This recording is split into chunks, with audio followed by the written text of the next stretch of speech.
நம்ம கட்சியினுடைய 2வது ஆண்டு விழா, அதாவது 3rd இயரோட தொடக்க விழா இன்னைக்கு தமிழ்நாட்டில் ஒரு மிகப்பெரிய ஒரு கட்சியாக நம்ம வளர்ந்து இருக்கிறோம் அப்படின்னா அது உங்களால் தான். ப்ளஸ் நம்மளை நேசிக்கிற கோடிக்கணக்கான மக்களும் தான் அதுக்கு ஒரு மிக முக்கிய ஒரு காரணம். நீங்கள் தான் என்னுடைய ஒரு மிகப்பெரிய ஒரு பலம். உங்களை நம்பி தான் நானும் நம்ம கட்சியும் இருக்கிறோம்.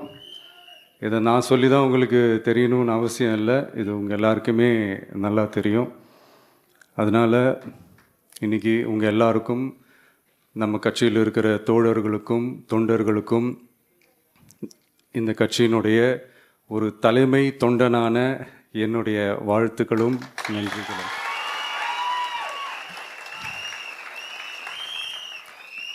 அப்புறம் என்ன, மைக்கை பிடிச்சாச்சு, வெடியை கொளுத்தி போட்டுருவோமா?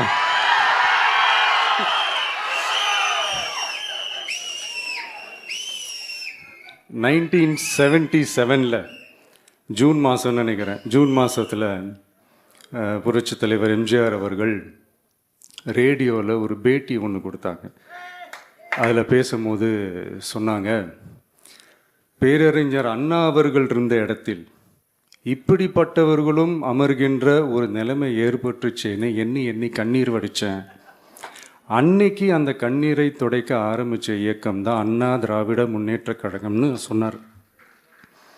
அதே மாதிரி 2017 அப்புறம் 2021 அப்புறம் தமிழ்நாட்டுடைய நிலைமையை பற்றி யோசித்து பார்த்த நம்ம தமிழக மக்கள், காமராஜர் அவர்கள் இருந்த இடத்தில், அண்ணா அவர்கள் இருந்த இடத்தில், எம்ஜிஆர் அவர்கள் இருந்த இடத்தில் இப்படிப்பட்டவர்களும் அமர்கின்ற ஒரு நிலைமை ஏற்பட்டுச்சேன்னு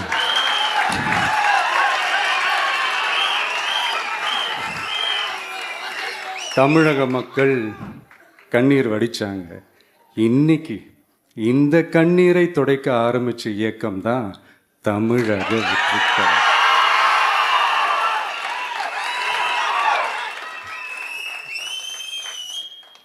இப்படியெல்லாம் நம்ம பேசுறதுனால கண்டிப்பாக சில பேர் கொந்தளிப்பாங்க.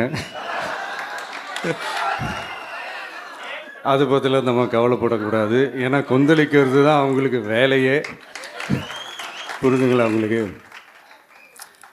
ஏன்னா எம்ஜிஆர் அவர்கள் கட்சி ஆரம்பித்தப்போ, ஏன் அவர் ஜெயிச்சதுக்கப்புறம் கூட சட்டசபையில் கூட ஏதோ ஒரு நடிகர் கட்சி வந்திருக்குதான், ஏதோ ஒரு புதிய கட்சி வந்திருக்குது, புரட்சி தலைவர்னு ஒருத்தர் வந்து, இப்படியெல்லாம் கேலியும் கிண்டலுமா. அதனால் யார் அரசியலுக்கு வந்தாலும் இப்படி கொந்தளிக்கிறது தான் அவங்களுடைய வேலையே. அப்படி தான் நாம் அரசியலுக்கு வந்ததுக்கப்புறம் கூட இந்த விஜய்க்கு என்ன அனுபவம் இருக்குது, எம்ஜிஆர் அவர்களுக்கு எவ்வளோ அனுபவம் இருக்குது தெரியுமா?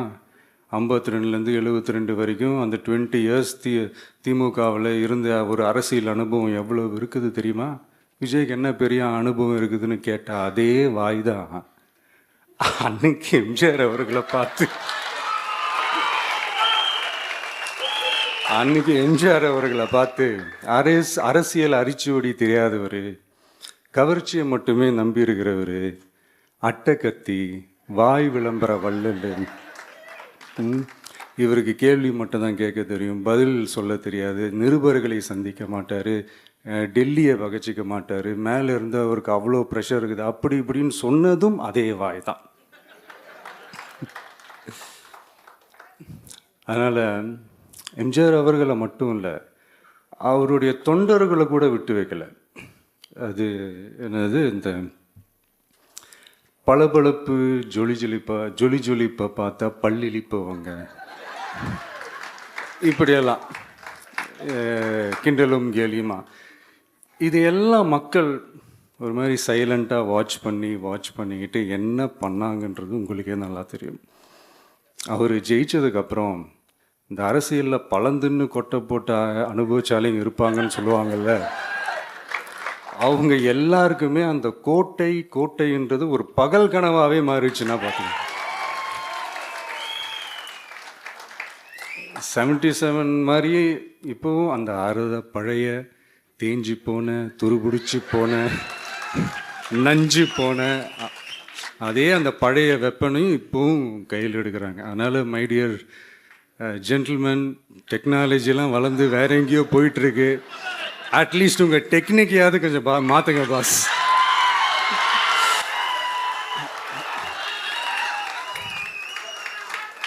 காமராஜர் அவர்களையும் விட்டு வைக்கல. அவருக்கு இலக்கியம்னா என்ன தெரியும், அவர் மாபெரும் புலவர், அந்த புலவர் இந்த புலவர்னு அவரை பற்றியும் கிண்டலும் கேலியுமா. அதான் முன்னாடியே சொன்ன மாதிரி யார் எதிர்த்து நின்னாலும் அவங்கள கொந்தளிக்கிறது தான் அவங்களுடைய வேலையே.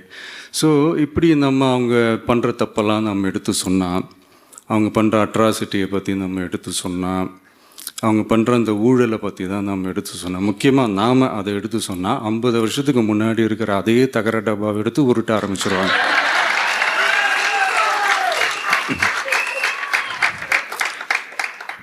பவள விழா பாப்பாவுக்கு வேற என்ன தெரியும்?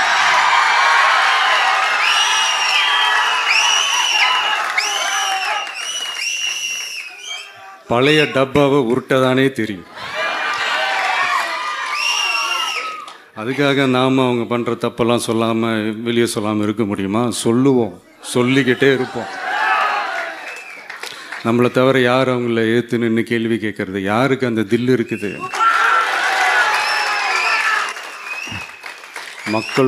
மக்களோட ஒரே பிரதிநிதி நாம் மட்டும்தான். ஸோ இப்படி இருக்கிற இந்த நிலைமையில் இன்னைக்கு இந்த டிஜிட்டல் உலகத்தில் திருவள்ளுவர் இருந்திருந்தாருன்னா இந்த தீய சக்தியை பற்றி என்ன திருக்குறள் எழுதியிருப்பாரு? ஒரு கற்பனையா, அநீதி, அராஜகம், தில்லுமுள்ளு இவை எல்லாம் திமுக முதற்றே உலகு.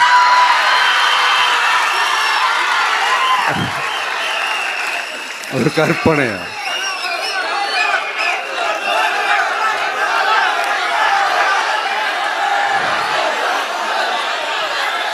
அநீதி, அராஜகம், தில்லுமுள்ளு இவை எல்லாம் திமுக முதற்றே உலகு.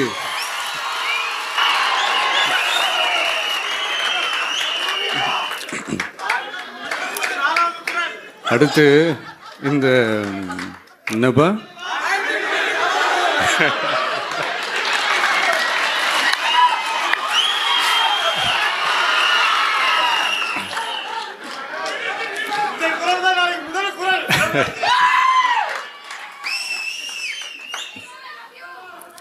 அடுத்து இந்த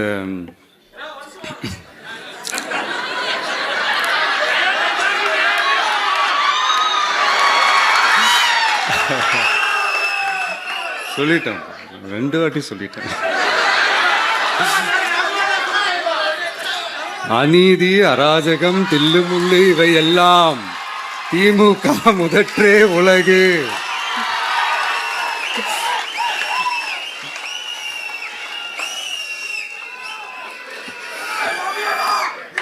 அடுத்து இந்த மும்முனை போட்டி, 4 முனை போட்டி அப்படிலாம் சொல்கிறாங்களே, சரி அவங்கள பொறுத்த வரைக்கும் அப்படியே இருக்கட்டும். அதில் மாபெரும் மக்கள் சக்தியாக நம்ம அணி ஒரு பக்கம், அடுத்து திமுக தலைமையில் மற்ற கூட்டணி கட்சிகள் ஒரு பக்கம், அடுத்து பாஜக தலைமையில் மற்றும் பலர்.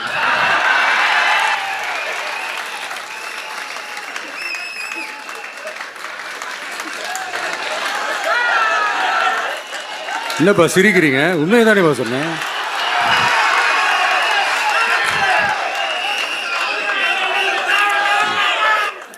ஸோ இப்படி எத்தனை சக்திகள் எத்தனை பேர் வந்தாலும் திமுகவை வீழ்த்துறதுக்கு மாபெரும் மக்கள் சக்தியான நம்மளால் மட்டும்தான் முடியும். நம்ம டிவிகேவால் மட்டும்தான் முடியும். ஸோ இப்படி இருக்கிற இந்த நிலைமையில் ஏய் விஜய் வீட்டு விட்டு வெளியே வா, ஏய் விஜய் வீட்டு விட்டு வெளியே வா,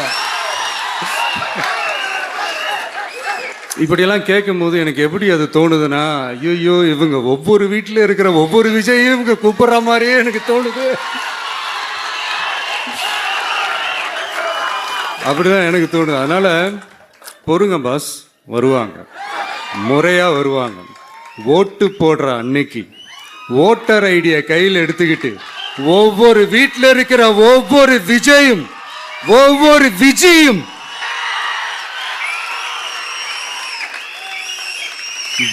பூத்தா காலையிலேயே வந்து நிப்பாங்க பாருங்க. அன்னைக்கு தெரியும் பாருங்க,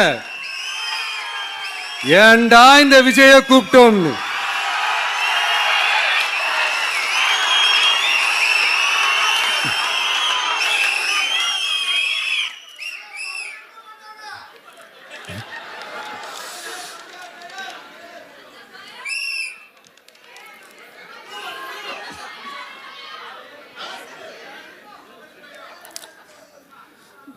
ஸோ இப்படி பேசினா உடனே இவரு நான் சினிமாவா இது அப்படின்ட்டு ஆரம்பிச்சிருவாங்க.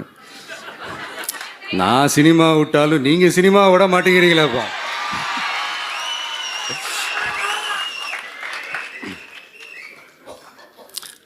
அப்புறம் இன்னொரு ரீசெண்டாக அந்த ஒரு விஷயம் போயிட்டுருக்குல்ல, இந்த கருத்து கணிப்பு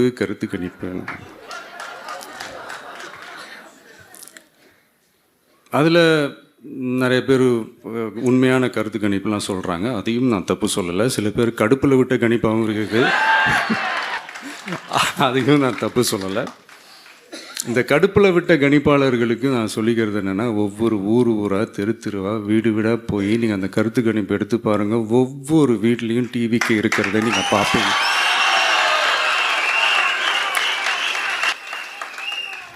அப்படி சப்போஸ் உங்களுக்கு அது ஷாக்கிங்காக இருந்துச்சுன்னா ரப்பர் வச்சு எல்லாத்தையும் அழிச்சிட்டு மறுபடியும் முதல்லேருந்து எடுத்து பாருங்கள், அதே ரிசல்ட் தான் வரும்.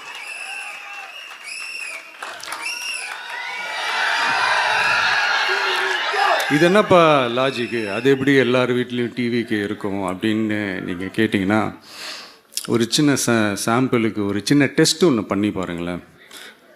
நம்ம சிஎம் சார் இருக்காங்கள்ல, ஸ்டாலின் சார், ஒரு 2 இயர்ஸ் பேக் இருக்கும்னு நினைக்கிறேன்.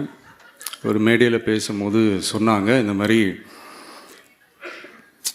என்னோட அவங்களுடைய கட்சிக்காரங்க சில பேர் பண்ணுற அட்ராசிட்டி, ஒரு சில மந்திரிகள் பண்ணுற சில அட்ராசிட்டிஸ்லாம் பார்த்து ராத்திரியில் எனக்கு தூக்கமே வரமாட்டேங்குது அப்படின்னு ஒரு 2 இயர்ஸ் பேக் இருக்கும்னு நினைக்கிறேன். அந்த வீடியோ கூட இருக்குது.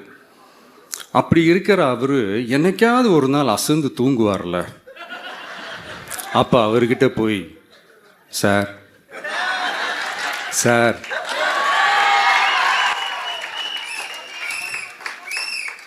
எந்த சின்னத்துக்கு சார் ஓட்டு போடுவீங்க அப்படின்னு கேட்டு பாருங்க. விசில் சின்னத்துக்கு தான்.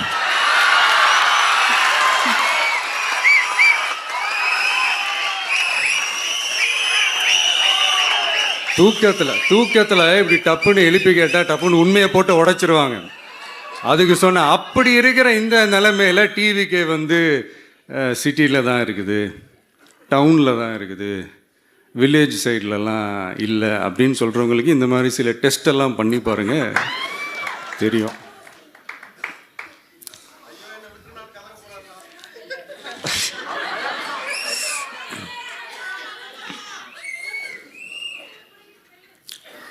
விசில் சின்னம் போகாத ஊரே இல்லை. விசில் சின்னம் எங்கெல்லாம் இருக்குதோ அங்கெல்லாம் டிவிக்கே இருக்குதுன்னு அர்த்தம். என்னுடைய அம்மா, அக்கா, தங்கைகள், அண்ணன், தம்பிகள் டிவிக்கேக்கு ஓட்டு போடுறத யாராலையும் தடுக்க முடியாது.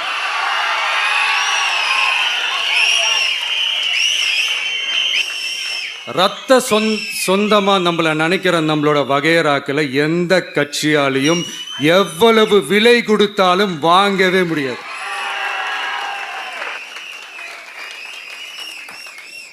நான் ஓவர் கான்ஃபிடென்ஸில் பேசுகிறேன் அப்படின்லாம் நினைக்காதீங்க. இதுதான் கள நிலவரம், கள யதார்த்தமும் இதுதான்.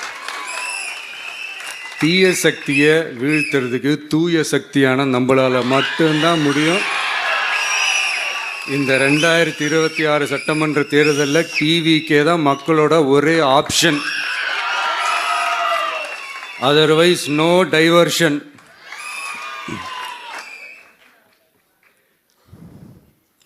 இந்த டப்பா இன்ஜின், ஓட்டை இன்ஜின், எவ்வளோ இன்ஜின் வந்தாலும் டாப் இன்ஜின் நம்ம டிவிக்கே தான்ன்றதை மக்கள் ஆல்ரெடி முடிவு பண்ணிட்டாங்க. அதனால் நம்மளுடைய தோழர்கள் அதை மனசில் நல்லா ஏற்றிக்கிட்டு இன்னும் ஷார்ப்பாக ஒர்க் பண்ணுங்கள். நான் ஏற்கனவே சொன்ன மாதிரி ஒன்றியம், நகரம், பேரூர், பகுதி, கிளை எல்லா இடத்துலையும் அந்த பூத்தாக அந்த நம்மளுடைய வேட்பாளர்களுக்கு ஒற்றுமையாக இருந்து வேலை செய்யுங்க. நமக்கு மாபெரும் கூட்டணியான மாபெரும் மக்கள் சக்தியான குடும்பமாக நம்மளோட இருக்கிறாங்க. இன்னொன்று அன்றைக்கி நான் சொன்ன மாதிரி நம்மளுடைய விசில் சின்னத்துக்கு ஓட்டு போட வைக்கிறது மட்டும்தான் உங்களுடைய வேலை. மற்றதெல்லாம் மக்களோட சேர்ந்து நான் பார்த்துக்கிறேன்.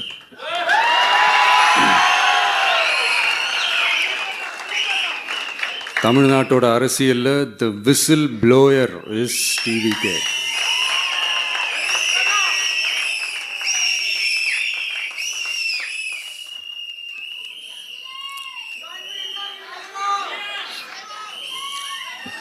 நம்ம மக்கள் இந்த விசில்ல ஊதுல இந்த தீய சக்தியும் இந்த ஊழல் சக்தியும் தெரிச்சு ஓடணும். எப்படி தெரிச்சு ஓடணும்? அன்னைக்கு சென்ட் ஜார்ஜ் கோட்டையில் டிவிக்கு ஆளும் கட்சியா எழும்.